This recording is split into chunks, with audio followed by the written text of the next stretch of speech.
Yes class 11th welcome to Simply Commerce once again. आज के video में हम लोग करेंगे DDR and ADR।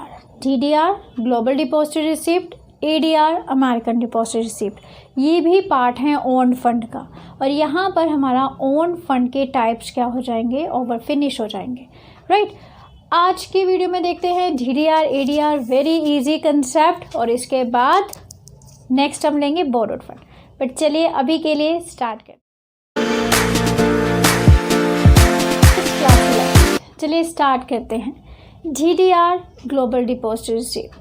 Global depository receipt क्या होता है और ये ओन फंड में क्यों है? बेटा एक चीज़ ध्यान रखो, DDR क्या है, ये एक्चुअली में इक्विटी शेयर्स का ही एक फॉर्म है, एक रूप है, इक्विटी शेयर्स का एक रूप है। जैसे कंपनी अपने कंट्री में इक्विटी शेयर्स इशू करती है, वैसे ही अगर एक कंपनी अपने कंट्री में नहीं बल्कि बाकी की कंट्रीज, अपनी जैसे इंडिया के कॉन्टेक्स्ट में चले तो इंडिया में नहीं बल्कि रेस्ट ऑफ द जो इंडिया है बाकी की कंट्रीज़ में अगर अपने शेयर्स इशू करती है, अपने इक्विटी शेयर्स इशू करती है, तो ऐसे शेयर्स को DDR या ग्लोबल डिपॉजिटरी रिसिप्ट कहा जाता है। हालांकि ये है इक्विटी शेयर्स ही, लेकिन ये अपनी कंट्री में इशू नहीं किए जा रहे हैं, अपने लोगों को इशू नहीं किए जा रहे, बल्कि बाहर के देशों में लोगों को इशू किए जाती है, तो इसीलिए इसका नाम चेंज है ग्लोबल डिपॉजिटरी रिसिप्ट। डिपॉजिटरी क्यों वर्ड आया इसमें? ग्लोबल तो हमें पता चल गया, ग्लोबल हम कहीं पे भी बाहर इंडिया के बाहर हम उसको इशू कर रहे हैं। डिपॉजिटरी क्यों आया? क्योंकि बेटा इसके जब भी कोई भी कंपनी इशू करती है अपने शेयर्स को, फॉरेन कंट्रीज़ में इशू करती है, तो वो एक बैंक के थ्रू इशू करती है। वहाँ के एक बैंक को, जिसको वो डिपॉजिटरी ही हम जिसको बोलते हैं, तो वहाँ के बैंक को अपॉइंट किया जाता है, जिसको कंपनी अपने शेयर्स के रिगार्डिंग सारे रिपोर्ट्स, नोटिस वगैरह सब कुछ सेंड करती है। तो यहाँ पर बीच में एक बैंक आता है इन ट्रांजेक्शन्स में, तो उस बैंक को डिपॉजिटरी कहते हैं, तो इसीलिए इसका नाम ग्लोबल डिपॉजिटरी रिसिप्ट पड़ा, राइट। तो ग्लोबल डिपॉजिटरी रिसिप्ट क्या है? कुछ नहीं है, ये इक्विटी शेयर्स हैं जो कि फॉरेन कंट्री में इशू किए जा रहे हैं एक कंपनी के द्वारा। आप नेक्स्ट आप में से क्वेश्चन पुट करेंगे कि मैम अपनी कंट्री में क्यों नहीं? अपनी कंट्री में भी इशू कर सकते हैं, बट अगर सपोज फॉरेन करेंसी की रिक्वायरमेंट हो, वी नो दैट कि फॉरेन करेंसी की रिक्वायरमेंट हो या फॉरेन करेंसी चाहिए आजकल तो सभी को, तो फॉरेन करेंसी के लिए एक कंपनी क्या करती है, अपने शेयर्स बाहर भी इशू करती है। नॉट ओनली दैट, एक सिंपल सी बात आप ऑब्जर्व करो, एक कंपनी जिसके शेयर्स बाहर के लोग भी लेने को तैयार हैं, इसका मतलब वो कम से कम इतनी अच्छी गुडविल तो रखती ही है कि बाहर के लोग भी उसके शेयर्स खरीदने को तैयार हैं, तो उसकी रेपुटेशन आपकी नज़रों में कैसी हो गई? तो आप भी कहेंगे यार वेरी गुड कंपनी, दूसरे लोग भी लोग तैयार हैं लेने को, मतलब अच्छी कंपनी है, बाहर के लोग भी ले रहे हैं, फॉरेन के लोग भी ले रहे हैं, फॉरेन के लोग भी इन्वेस्ट कर रहे हैं, तो हम तो ईजिली इन्वेस्ट कर ही सकते हैं। तो ये कहीं ना कहीं ऐसी कंपनीज की रेपुटेशन भी इंक्रीज़ हो जाती है मार्केट में, ठीक है। तो ऐसी जो DDR जो स्टार्ट किया वो एक्चुअली सिटी बैंक ने फर्स्ट स्टार्ट किया था इन 1990। बट अगर हम इंडियन कंपनी को देखें तो फर्स्ट इंडियन कंपनी जो थी वो थी रिलायंस। तो रिलायंस ने अपना फर्स्ट जो DDR जो इशू किए थे फर्स्ट टाइम, वो रिलायंस कंपनी ने इशू किए थे 1992 में। मतलब अपनी इक्विटी शेयर्स इंडिया में ना इशू करके बल्कि बाहर के कंट्री में इशू किए, जो कि उसके बिके, राइट। तो इससे कहीं ना कहीं कंपनी की रेपुटेशन भी इंक्रीज़ हो जाती है DDR से, और कंपनी को कहीं ना कहीं फॉरेन करेंसी भी मिल जाती है। तो चलिए पढ़ते हैं DDR है क्या। Global depository receipt, it is a part of own fund, ठीक है। Global depository receipt is an instrument issued abroad by the company, अपनी कंट्री में नहीं बाहर, to raise funds in foreign currency, foreign currency में पैसा मिलता है, and is listed and traded on foreign stock exchange. एक चीज़ हमेशा ध्यान रखो, जो शेयर्स होते हैं, अगर सपोज मैंने शेयर्स खरीद लिए, अब मुझे उसको बेचना है, तो बेचते कैसे हैं? स्टॉक एक्सचेंज के थ्रू। स्टॉक एक्सचेंज के ब्रोकर होते हैं, वहाँ पर मैं अपने शेयर्स को बेच सकती हूँ, जिसको खरीदना है वो खरीद लेगा, मैंने बेचना है मैं बेच दूँगी। मतलब जो भी खरीदने बेचने की प्रोसेस होती है वो स्टॉक एक्सचेंज में होती है। अच्छी तरह से हम 12th में पढ़ने वाले हैं इसको फाइनेंशियल मार्केट में। तो अभी सिर्फ इतना ही समझना ज़रूरी है कि शेयर्स को ख़रीदा और बेचा कहाँ जाता है, स्टॉक एक्सचेंज में। बट स्टॉक एक्सचेंज में ख़रीदने और बेचने से पहले उसको लिस्टेड होना भी तो ज़रूरी है ना, होना भी चाहिए कि ये शेयर्स हैं, तभी तो उसको ख़रीद बेच सकते हो आप उसको।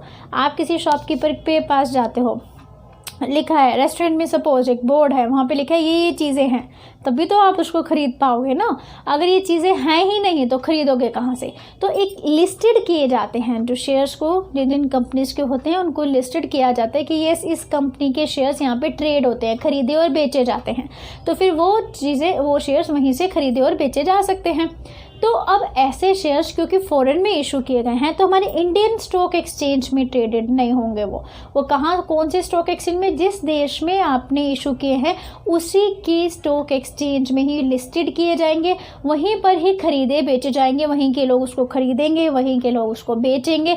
तो सबका सब जो प्रोसेस होगा वो उन्हीं के स्टॉक एक्सचेंज में होगा। ठीक है, तो उनको लिस्टेड किया जाता है, उनका ट्रेड किया जाता है, मतलब ख़रीदा और बेचा जाता है किसमें, फॉरेन स्टॉक एक्सचेंज में, राइट। और फर्स्ट इंडियन कंपनी हमें पता ही है, इंडियन कंपनी कौन थी, रिलायंस थी। 1992 में उसने GDR फर्स्ट इशू किए थे to the foreign country, right. अगर हम इसके फीचर्स पढ़ें, बट फीचर्स पढ़ने से पहले एक चीज़ और, एक कंसेप्ट और करेंगे, that is American depository receipt, ADR। देखो ग्लोबल डिपॉजिटरी रिसिप्ट, तो यहाँ बस मैंने ए चेंज कर दिया, American depository receipt same global depository receipt की तरह ही हैं। ये भी इक्विटी शेयर्स हैं जो एक कंपनी अमेरिका में इशू कर रही है, USA में इशू कर रही है। मतलब जब रेस्ट ऑफ द कंट्री, मतलब इंडिया के अलावा बाहर की कंट्री में इशू किए जाते हैं GDR, लेकिन वही इक्विटी शेयर जब अमेरिका में, USA में इशू किए जाते हैं, यही रिलायंस कंपनी USA में इशू करे तो उसको ADR बोलेंगे, बस नाम चेंज हो जाता है क्योंकि ये अमेरिका में इशू किए जा रहे हैं। That is why it's name is American depository receipt. है वही सब कुछ, उसके फीचर्स भी सब वही हैं और सब उसकी जो मीनिंग भी मोस्टली वही रहेगा। यहाँ पे भी एक डिपॉजिटरी बैंक होता है, अमेरिका में भी अपॉइंट किया जाता है बैंक, वहीं पर उसको सारी रिपोर्ट्स वगैरह दी जाती है, सारी चीज़ें बिल्कुल सेम है।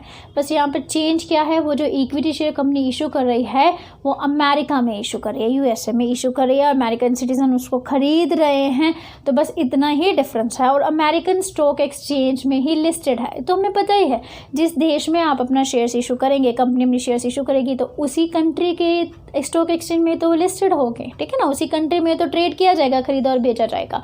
तो अमेरिकन स्टॉक एक्सचेंज वही है। एक बार इसका मीनिंग पढ़ लेते हैं। तो American depository receipt similar to the GDR except that it can be issued only to American citizen को इशू किए जाते हैं and listed and traded at American stock exchange। तो नेचुरली बात है, अमेरिका में इशू करेंगे तो अमेरिकन स्टॉक एक्सचेंज में ही लिस्ट और ट्रेड किए जाएंगे, राइट। अब हमसे कोई कहेगा कि ADR के फीचर्स बताइए, तो सेम लाइक GDR, सेम ऐसे ही लिख दूंगी जैसे मैंने GDR के फीचर्स लिखे हैं। तो दोनों में क्योंकि कोई भी डिफरेंस नहीं है। अब ADR के फीचर्स और GDR के फीचर्स एक ही बात, फीचर्स करते हैं। देखो GDR ADR हालांकि इक्विटी शेयर्स हैं, मैंने आपको बताया, मैंने आपको ये भी बता रखा है equity share holders are the owners of the company and they have right to control the company, they have right to give vote, voting right भी उनके पास होता है। लेकिन यहाँ GDR में आप एक चीज़ ध्यान रखेंगे कि GDR हालांकि इक्विटी शेयर्स ही हैं लेकिन इनको वोटिंग राइट्स नहीं होते। ये कंपनी की मैनेजमेंट में इंटरफेरेंस नहीं कर सकते, कंपनी को कंट्रोल भी नहीं कर सकते, राइट। तो हमेशा ध्यान रखिए ये हैं इक्विटी शेयर लेकिन ये कंपनी के वोटिंग राइट्स में कंपनी के वोटिंग में पार्टिसिपेट नहीं करते, मैनेजमेंट में पार्टिसिपेट नहीं करते, इंटरफेरेंस भी नहीं करते हैं। सेकेंड, ये एक तरह की रिसिप्ट होती है, रिसिप्ट जारी कर दी जाती है, राइट। और अगर कोई भी कभी भी इस रिसिप्ट को इक्विटी शेयर में चेंज करवाना चाहे, अब जिस इन्वेस्टर को था उसको हमने रिसिप्ट इशू कर दी, अब वो चाहता है नहीं मुझे तो इक्विटी शेयर्स चाहिए, तो कभी भी उस रिसिप्ट को इक्विटी शेयर में चेंज कर सकते हैं और इक्विटी शेयर को चेंज करते ही उसको डिविडेंड मिलना स्टार्ट हो जाएगा। लेकिन फिर भी वोटिंग राइट्स नहीं मिलेंगे, कंपनी में इंटरफेरेंस नहीं कर सकता, डिविडेंड राइट मिल जाएंगे, डिविडेंड मिलना उसको स्टार्ट हो जाएगा, वो जब भी चाहे अपनी रिसिप्ट को इक्विटी शेयर में चेंज करा सकता है। सेम दोनों में रहेगा, GDR में भी और ADR में। पढ़ते हैं इसके features. Capital collected in foreign currency, we all know that. क्योंकि ये जो करेंसी कलेक्ट होती है डॉलर्स में होती है, इसीलिए कई बार इसको डॉलर डोमिनेटेड रिसिप्ट भी बोला जाता है। कई बार आप कई बुक में पढ़ेंगे डॉलर डोमिनेटेड रिसिप्ट, तो वो एक्चुअली जीडीआर का ही एक नाम है, क्योंकि कैपिटल जो कलेक्ट की जा रही है फॉरेन करेंसी मोस्टली डॉलर में ही कलेक्ट की जाते हैं। जैसे कि do not get voting rights, we know that dividend मिल जाएगा लेकिन वोटिंग राइट्स नहीं मिलेंगे, कंपनी के मैनेजमेंट में पार्टिसिपेट नहीं कर सकते।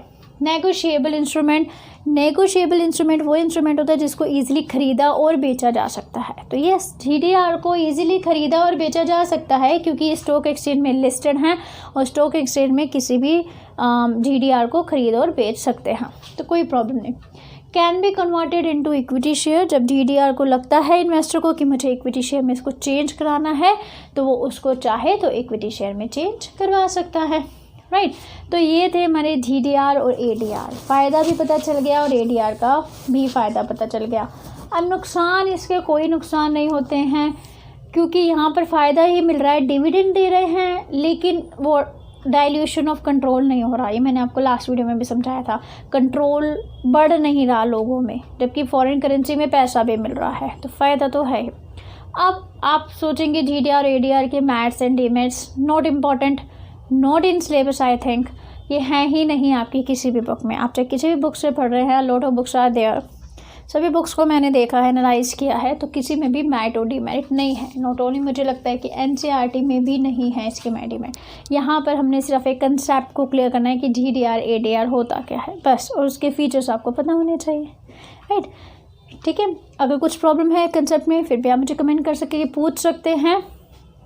अगर समझ आया तो लाइक तो बनता है, सब्सक्राइब भी करेंगे, शेयर भी करेंगे, and last, thanks for watching.